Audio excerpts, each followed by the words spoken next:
जौन लगायत सुरक्षाकर्मी साथी और संचार कर्मी संपूर्ण साथी में हमार और यहाँ पर उपस्थिति संपूर्ण गांव पालिका के जन समुदाय में और युवा साथी में हमार क्रांतिकारी लाल सलाम और युवा एकता जिंदाबाद। ये हमने के जो भांडाफोर कार्यक्रम बा, ये भांडाफोर कार्यक्रम बहुत बार भी हमने के बनाव के कोशिश करने सन कि हमने के 1-2 बार बहुत पहले भी ये कार्यक्रम हमने संपन्न करे सन, ताकि हमने के गांव पालिका के संपूर्ण जन समुदाय के जानल जरूरी बा कि हमने के गांव पालिका में आखिर भइल का बा। काहे कि यहाँ जौन भी सुरक्षा हमने के संचार कर्मी साथी लोग बा, वो लोग से हम अग्रिम क्षमा चाहता नहीं कि कुछ पत्रकार लोग के बारे में हम बोले उन्हें माइंड ना करेगा भाई। क्या है कि कुछ झोले पत्रकार लोग बा जो सूखे नाच कहल जाला, जौन की शहरी क्षेत्र में वो लोग के चाचा भी ना रहेला, ग्रामीण क्षेत्र में हीरो बनेला लोग। वो लोग का लिखता कि पकाया मैनपुर गाँव पालिका में 70% काम हो चुकल बा। का ये 70% काम हो कि थोड़ा सा भी पानी पड़ जाए तो अपने के गांव पालिका के जाए वाला ऑफिस में बाटो नहीं है, ऑफिस में जाएला बाटो नहीं है। दूसरा का कि अपने के सामने ही झलकत हुई, सामने बा ड्रीम पोखरी जौन है कहल जाता है एज लुक लाइक घड़ियारवा पोखरी, जौन की एकरा के सपना रहे कि गांव पालिका एकरा के घड़ियारवा पोखरी के रूप में परिणत करी। लेकिन स्वाभाविक बा और सत्य बा कि परिणत होके जात रहे, बट अपने के गांव पालिका प्रमुख कुछ पीसी के चक्कर में जो पीसी अपना हो, लेकिन मुझे तो गांव पालिका में छुपल नहीं है कंसेप्शन और भ्रष्टाचारी, ओकरा चक्कर में आई 2 बार फंड दोनों बार के प्रांतीय सरकार के फंड लैप्स कैले वाला, एक में 25 लाख, दूसरा का 35 लाख रुपया अगर फ्रीज कैले वाला। क्षमता आता नहीं, एक बार 25 लाख और एक बार 50 लाख, लेकिन टोटली 75 लाख रुपया फ्रीज कैले वाला, जौन की पोखरी के अवस्था देखने लगी। शायद एगो टूरिस्ट रीजन भी हो गई रही और नेपाल में भी चाहे 2 नंबर प्रदेश में भी चिनाई। पका मैनपुर गांव पालिका में एगो टूरिस्ट क्षेत्र भी बा, जौन की एगो पोखरी बा पका मैनपुर गांव पालिका में, जौन एगो चिनाई नेपाल में, जौन की ई नहीं कन चाहा। काहे कि ई तो पूरा भ्रष्टाचार में लिप्त ही गांव पालिका बा, जौन की कागज में ही विकास भइल बा। अपने के विकास का तर्जुमा हुआ आर्थिक, सामाजिक, पूर्वाधार और ऊर्जा, लेकिन एमे का फंड बड़ा हेवी चुकी ले वाला, लेकिन विकास रुआ लगी भी देख ला। जैसे कि कृषि में आर्थिक में आ जाए, आर्थिक में हमने के 5 गो शीर्षक आवेला। 5 गो शीर्षक में कौन कौन है? कृषि, जौन की हमने के देशी कृषि में समृद्ध बाटे, कहले ही जाला कि कृषि प्रधान देश तो वो नेपाल। लेकिन उद्योग जौन कौन को जाला कल कारखाना, जौन के हमने गांव पालिका में शायद दूर तक नहीं है, हो सकता जौन वर्तमान मेयर वाला उनका घर में हो सकता उद्योग हो सकता उसे में फंड छुटियाओ बा, फंड खर्च भी कइल बा, हम सब बताएं।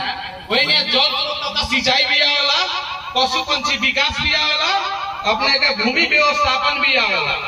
ये 5 को हमनी के आर्थिक में आवेला, जौन की कृषि में छुटियावल बजट बा 77,70,000, जेमे से खर्च बजट बा 19 लाख। ना वो तो ठीक बा, हमनी का जो बजट सुनाओ तनी सन सिर्फ 77-78 के आर्थिक वर्ष बीतल का अभी ओकर बजट है। उससे पहले वाला बजट के तर्जुमा देले नहीं का, ऐसे नहीं कर देले कि शायद इकरा लगा ऊ हइले नहीं है। जौन भी अकाउंटेंट आवत और का कहता कि पहले वाला के अपने रिस्क ली कि वो हम नहीं जाना तबे हम हाजिर हो गए, लेकिन कौन नहीं अपन जाके धरातल में डाले गांव पालिका में। गांव पालिका करप्शन में लिप्त बा, करप्शन बुझाता नहीं लगे, भ्रष्टाचार में पूरा लिप्त बा। उनका कुछ झोले वालों जौन की ये प्रचार करता लोग कि गांव पालिका में हमनी के 2 नंबर प्रदेश में सबसे ज्यादा हमने गांव पालिका में विकास हुई बा, डिजिटल गांव पालिका बनैले बा। डिजिटल गाँव पालिका ये और वो, लेकिन देखो तो के शायद पानी पड़ा हो तो बहुत काका चाचा लोग के द्वार में जाए रास्ता ना हुई, ये और डिजिटल गाँव पालिका। जैसे कि अपने के कृषि में बताइए देनी है कि 19,36,325 रुपया बजट चलेगा वाला, जौन की सिर्फ गाँव पालिका प्रमुख ही बजट चला सकता, अदरवाइज कौनो वार्ड अध्यक्ष वार्ड प्रतिनिधि नहीं के चला सकता। ये बजट वो हो जौना में अपने के 58,33,375 रुपया निकामा में इलेक्ट कैले बा, जौन की आवे वाला यदि आर्थिक वर्ष में यदि कृषि में हमने पैसा मांग करते हैं कृषि मंत्रालय से, तो पहले ही कह दी कि अपने गांव से फ्रीज होकर पैसा आई बा, यदि तर्जुमा बा वहाँ आवश्यक बा तो हम छानबीन टोली बैठा ओकरा बाद निरीक्षण करी, ओकरा बाद हमने जाकर सोचम संगवा भेजन सन कि ना पहले तो 10 बरस खातिर तो ऑलरेडी ब्लैकलिस्टेड हो गई कि कृषि में लगानी हमने गाँव पालिका में वो नहीं क्या कर सकता, लेकिन कृषि में लगानी इतना में 19,66,325 रुपया में सिर्फ हर एक गाँव पालिका को शायद 500 से 1000 को कथी औषधि छिड़के वाला टंकी बटल हो गई। फिलहाल में जौन की बजट खा चुका है युवा के जागला के बजट सुनत भी हुई है, तो सुनत हो तो अच्छा बा कि उनका तर्जुमा और ध्यान में भी आई, नींद में भी आई कि युवा जागल बा तो चुप ना बैठी, युवा जागल बा तो चुप ना बैठी, शायद अपने यहाँ तक काठमांडू भी बैठे तो खींच के अख्तियार के फंदा में ले जाइए करी। अपने उद्योग में 29 लाख रुपया चुकावल बा, जेमे की अपने के 6,96,140 रुपया खर्च कैल बा, 6,96,140। गाँव वाले के गाँव पालिका में कहीं भी साना उद्योग बा, कल कारखाना बा, कहीं नहीं है, सिर्फ मेयर के पॉकेट खर्च। मेयर अपन पॉकेट खर्च चुके बाड़ा, यदि बा तो मेयर हमने के सामने मंच लगा के बोला प्रतिकार करो और गांव पालिका में सर्जनी करो। हर एक जैसे कि अभी फिलहाल में मौलापुर गांव पालिका में नगर पालिका में भइल जनरौतहट में हमने के जौन की यदि होला बोर्ड ऑफ मेंबर के बैठक हो के जौन हमने के बजट की नियोजन होला गांव पालिका भर के लोग सम्मानित करके और बजट के मस्ट वेलकम करके काम किए बाटे। लेकिन ई मेयर 4 वर्ष बीत चुका, एक बार भी गांव पालिका में मास मीटिंग बैठे बा ना, ओकरा भ्रष्टाचारी चाहिए, शिक्षा पेशा से आवल आदमी राजनीति का बुझी। यदि उनका बाबूजी चाहे दादा बाबा काका यदि राजनीति कैले रही, राजनीति और जनता के मर्म बुझतन, वो शिक्षा पेशा शिक्षा माफिया से आई व्यक्ति, मतलब कि बिजनेस भी बोला लगा, जड़ी बूटी के बिजनेस भी, तेल के तस्करी भी, वो आदमी का राजनीति करे, वो तो सिर्फ सोची कि जितना आ जाए अपने लगे आओ, झोले झोले उद्योग कहाँ बा, साफा प्रश्न लोगों 6,96,140 प्रश्न लोगों कि इतना जम्मा 24% बजट चलेने वाला, बकिया 22,03,860 रुपया खरीद के वाला, जौन की बिहान के दिन में यदि कृषि प्रधान देश बा तो हमारा गाँव पालिका में आज भी टेबल ठोके का होता नहीं कि 2-4 गो काका चाचा लोग रख ले बा फॉर्म, कथी के फॉर्म, डेयरी, हमने डेयरी हब यहाँ बैठा सकत रही सब उतना में, और हमने के 200 जनता के जागरूक दे सकत रही गाँव पालिका थ्रू, लेकिन ये भ्रष्टाचार में है, ये भी खरीद कैले बा, वही ओकरा में ताकत क्षमता बा तो सामने मंच लगाओ, प्रतिस्पर्धा करो युवा से, यदि नहीं के तो सुनता तो आवे वाला आगामी अभी भी सतर्क हो जाओ, आवे वाला आगामी चुनाव में सिलेक्ट कर दो, ताकि युवा जागरूकल बा छोड़ी ना, उनका जितना लगाओ लगा ले। आज के भी कार्यक्रम रोकेगा विफल करेगा, पूरा कोशिश कैले बा, ये ना वीडियो से कहले बाड़न कि वो नंगा करे के, नंगा नाच करे के चाहता लोग, वो कार्यक्रम रोके के फरल। सीडीओ साहब भी जान गए कि जे युवा संस्कारी वाला अपना शिष्टाचार से चल रहा वाला कार्यक्रम सीडीओ साहब भी रोके ना सकला, इनको बात युवा के बात इसको देखे कि युवा इनके संगे लेके उठल कहीं ना कहीं केहू ना केहू युवा हर एक राजनीति से विलंब बा, लेकिन इनका भ्रष्टाचारी कई भ्रष्टाचार से आज युवा जाग चुकल बा और सारा पार्टी के युवा एक होकर के गांव पालिका पर धावा भी चालू कैले बा। अभी ने स्टार्टिंग पीरियड बा, बहुत संघर्ष बाकी बा और संघर्ष करम सर चाहे वो खातिर शत्रुघ्न पटेल खनिया शहीद भी होकर के तक पीछे ना हटता। वही मियां रोवालैन के जल स्रोत तथा सिंचाई में 75 लाख रुपया बजट विनियोजन कैले बा,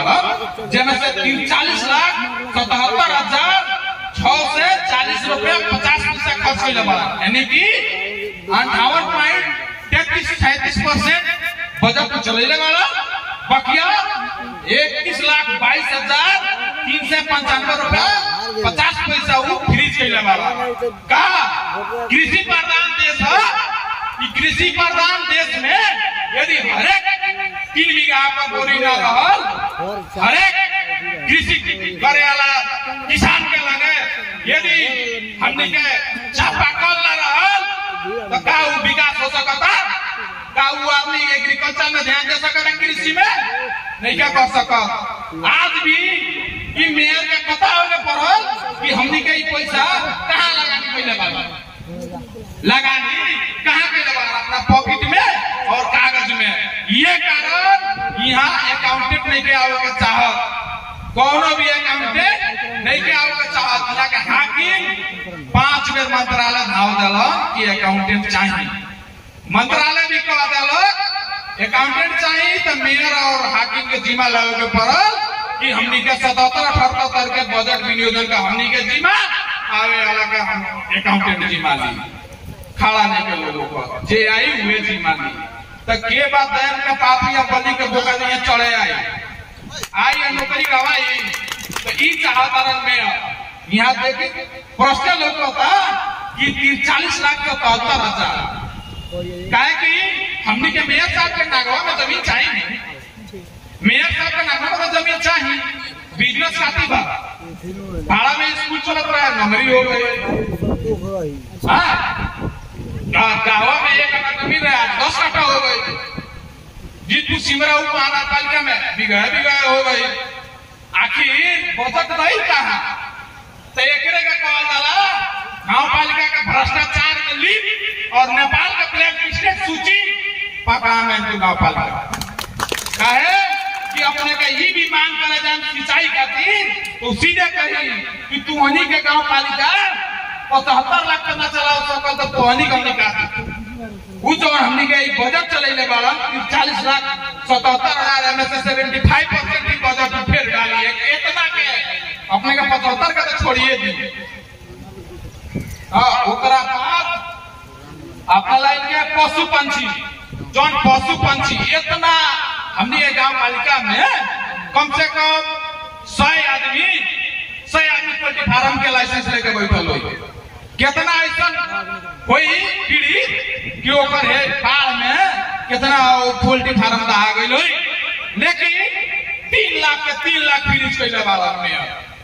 3 लाख के टोटली 3 लाख रुपए फ्रीज कर दिला वाला पशु पंछी में लगानी करे के मिलबे ना करी का। यहाँ इहो भी एगो किसान के मारे भाई जौन की हमने के गाँव पालिका इतना 70% विकास कैले बा, उ झोले पत्रकार आदि सुनत भैया यहाँ से लाइव टेलीकास्ट बा तो सुनते हो, तो हम ये से खबरदारी करे के चाहे कि झोरा तोरा बिक दो तारा के तो शहर में कोई चिंता नहीं के गाँव पालिका भाई बात कहीं तारा ऐसे पत्रकार के कहीं काला मशीना डाला जाए। वही अपना लाइन के सामाजिक विकास में टोटली फंड छुटे लगा है अपने के 77-78 में 14,09,32,551 रुपया, जब से खर्च कितना कैले वाला 8,70,08,194 रुपया 25 पैसा। एमे हमनी के सामाजिक विकास में आ जाला शिक्षा, स्वास्थ्य, खाने पानी तथा साफ सफाई, अपने के भाषा तथा सांस्कृतिक, लैंगिक तथा सामाजिक समावेशीकरण, ओकरा बाद युवा तथा खेलकूद, सामाजिक सुरक्षा तथा संरक्षण, इतना हमनी के आवेला ना युवा तथा खेलकूद तक एमे हमनी के देखी शिक्षा का लगानी देखी। शिक्षा में बजट विनियोजन कितना कैले वाला 5,52,50,551 रुपया,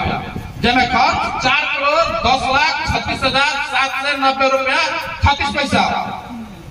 शिक्षा में ओनली फॉर एजुकेशन, जौन के हमनी के गांव पालिका के हर एक स्कूल में ताकि जंजीर अवस्था बाटे। हर एक गांव पालिका में फ्री शिक्षा बा, हर एक वहाँ फ्री दीवा खाजा बा, हर एक स्कूल में अच्छा पोशाक देले बा, हर एक स्कूल में जाए के बाटो घाटो अच्छा बा, हर एक गांव पालिका के स्कूल में यदि कुछ बा तो हमनी के कुछ बा, यदि हमनी के गांव पालिका में शिक्षा के भी मैटर में कुछ बा तो सिर्फ मेयर के भ्रष्टाचारी बा और ये कुछ ना। काहे कि जौन ये निजी स्रोत से गांव पालिका से जौन भी नियुक्ति कैले बालन सिर्फ झोले। यदि वो नियुक्ति सही कैले रहता तो शायद A+B के होल स्क्वायर टीचर सुन के मालूम हो गया पड़ल, ये भी मालूम नहीं के। विज्ञान सामाजिक समाज का कहाला ये भी यहाँ के शिक्षा लोग मालूम नहीं के। काहे कि बीगल तो हेडमास्टर आरपी जौन की जहां भी जूता चप्पल पिटा कर हेडमास्टर बन के आई बड़ा कैसा हमने के मिनिराम उच्च माध्यमिक विद्यालय के जौन की कोनो बेला में कोनो को पाला रहे कि पासा जिला में टॉप 10 स्कूल रहे। आज स्कूल के जंजीर अवस्था बा का ये हो का हमने के 2 नंबर वार्ड में स्कूल देखली, सामने स्कूल में टूट गई बा, जंजीर बा, लेकिन पैसा यहाँ बजट कागज में निकाल देवल बा 4,10,63,790 रुपया 36 पैसा। 4,10,00,000 जौन की MS है कहाँ खर्च कैल तो हमारे अकाउंटेंट आई तो दे देते इतने लेके जाए लगी ना तो यहाँ तो फॉरेस्टर लोग पता ना हमनी गांव पालिका के कोई वो स्कूल बा कितना ही खर्च कैले बाला सारा लोग पता। काहे कि बुलाई लेके देखी हमनी युवा बानिसा लेके रहुआ लगी तो पूरा काका लोग तो जाना तो बा कि यदि शिक्षा पेशा सही रहता सही से तो शायद शिक्षा के मंदिर कहल जाला वो में मंदिर खनिया बना के रखता शिक्षा का नमूना रखता। लेकिन हमारी ओर में घी के पी शिक्षा के भी बिजनेस को बनेले वाला तो बिजनेस बनेले वाला तो भ्रष्टाचार कैले वाला आ करबे करिए। काहे कि जब तक गांव पालिका के बूढ़ा काका लोग आई माई आई युवा साथी भाई एक ना हुई जब तक गांव पालिका से भ्रष्टाचार ना जाई और करही खातिर युवा उजागर भइल बा तो रोवा लंगे सिर्फ साथ चाहिए हमनी के जर्सों खा के फेंक वो प्रतिबद्धता बा युवा संजालों से और युवा संजाल के प्रवक्ता भी प्रतिबद्धता जनावता कि आवे वाला दिन में खूब गुदना टेक के मेर कही कि हम भ्रष्टाचारी कैले बानी हमरा के जौन सजा दी समाज हम भुगते के तैयार बानी वो भी दिन याद रखता। वही मियां अपने के स्वास्थ्य में स्वास्थ्य जौन की आधारभूत आवश्यकता होला आदमी के कोनो भी आदमी के थोड़ा सा भी तबियत खराब होला ना तो चल चौकी में चेक करा लिया। लेकिन एमे भी बजट विनियोजन कितना कैल 2,58,00,000 जमे से खर्च कितना कैल वाला 1,72,73,979 रुपया 79 पैसा। काहे कि MBBS डॉक्टर रखला बानी गांव पालिका के अच्छा डॉक्टर बा कई पाला का बनल हॉस्पिटल एको को लोक तका करने निकल लोक बजट गई कहां पति पेपर में रख के भांजा के नियुक्ति करके देवी में आई भ्रष्टाचार तो भइल बा। काहे कि हमनी के एबरा युवा के प्रेशर से एबरा ओपन आयोग ले रहल बा पीऊन के नियुक्ति करे खातिर ओपन आयोग शिक्षक के नियुक्ति करे खातिर दलाली पड़ता है MBBS ओपन करके जिला से लेते जिला जन स्वास्थ्य कार्यालय भी तो हमनी के लागी कि कुछ काम होई, लेकिन जॉन डॉक्टर आइल ओकरा बीपी चेक करे के जरूर नहीं के ऊ का करे। एगो तो कोरोना के टाइम में कस की गिरी एम्बुलेंस बा, लेकिन आज भी वो बिल बा हमनी के लगे। यदि मेयर साहब सुनो तो यार जौन दिन ताला मारे आंसन वो दिन वो भी बिल आई, और ताला जो मारन सन वो दिन मेयर और उनका झोले तोले टोले गुंडा टोले गुंडा जौन की सूखे ना सूखे उठे लगा एड्स बनिया उहे बड़ा खा के भैंसा भइल बड़ा तन खाली दारू मार वो ताकि लोग ना काहे कि युवा जब उतरी नु तो 3000 गांव पालिका के लोग लेके उतरी, आ उतना ना उतरी एक से एक मंत्री भी उतरी तालाबा मारा, आ जेकरा उनका टोले गुंडा के बाह में ताकत होई वहां का ताला रोकली।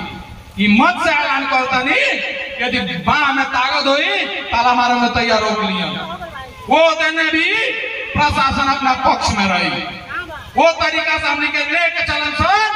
ऐसे कि भ्रष्टाचार में लिप्त गांव पालिका बा आई ये ना यहाँ का CDO DIG IG 2 नंबर प्रदेश के सारा प्रशासनिक निकाय भी जानता कि पकहा में फिर गांव पालिका के मेयर सिर्फ बात करेला विकास ना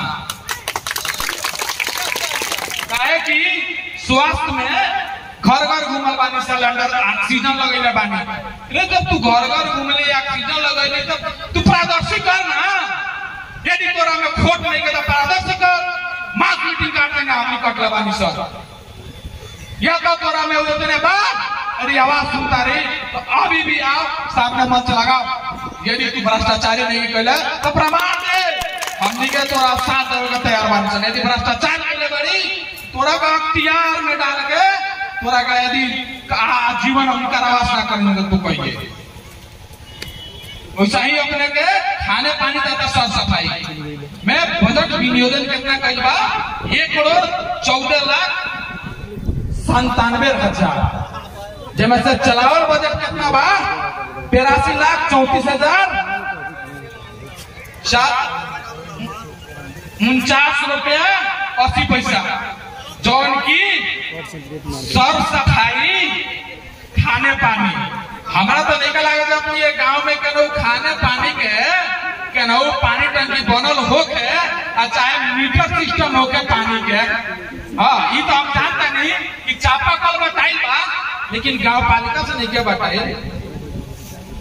काहे कि गांव पालिका से यदि बटल हो प्रमाण दे हमनी देता है प्रमाण दे। ऐसा यदि पाकिस्तानी फंड ना होई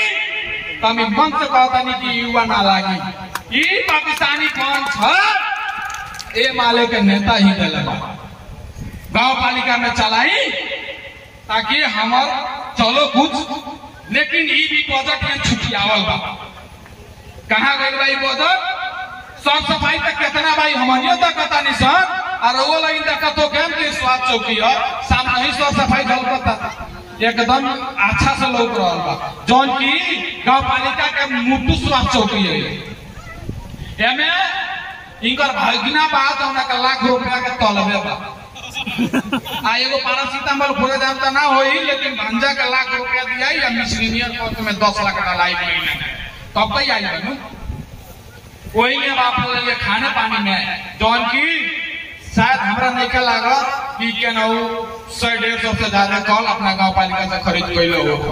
लेकिन ओमे भी भ्रष्टाचारी बा। ऐसे बा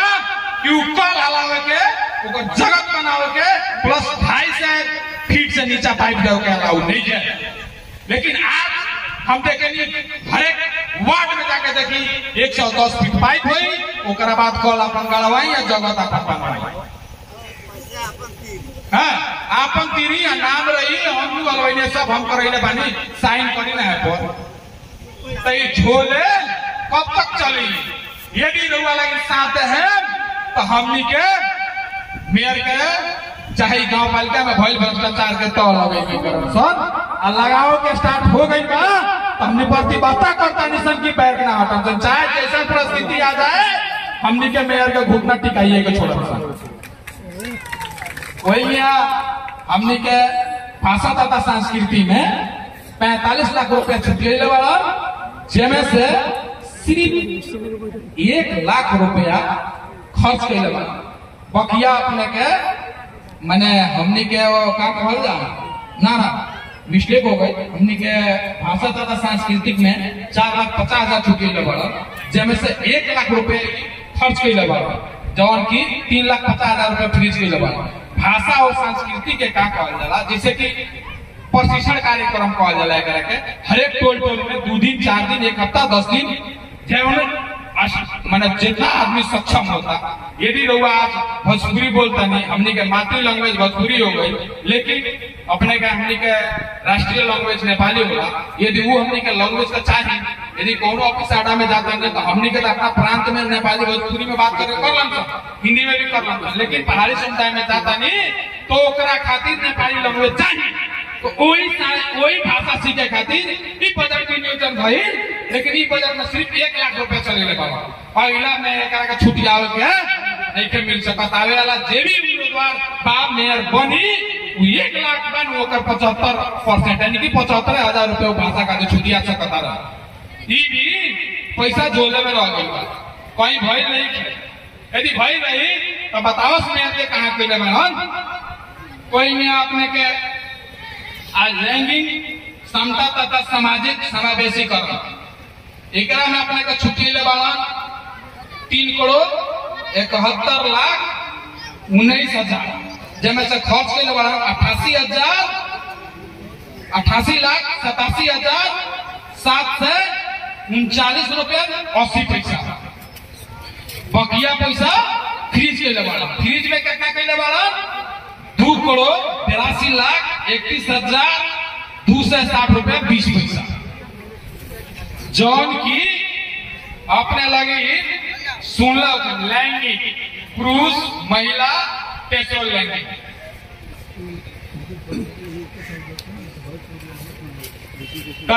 जौन बजट है सिर्फ 77-78 इस साल के बीतल बजट है, जौन की इतना छुट्टिया होगा। अलग के तो 2 साल के बजट दिला ही नहीं कर, जब कितना करप्शन भइल बा, वो करप्शन में सीधा हाथ करे ला के हुआ तो यानी के ठुलवा अब हम निकालिए के छोड़म सब। चाहे वो खातिर यदि गांव पालिका ना जी तो हमने मंत्रालय से भी प्रेशर दे के निकलवाएं सब, लेकिन हमने के वो चाहिए ऐसे चाहिए कि हमने के बहुत भरोसा और आस और विश्वास के साथ ई मेयर के जितैले रही सब, ताकि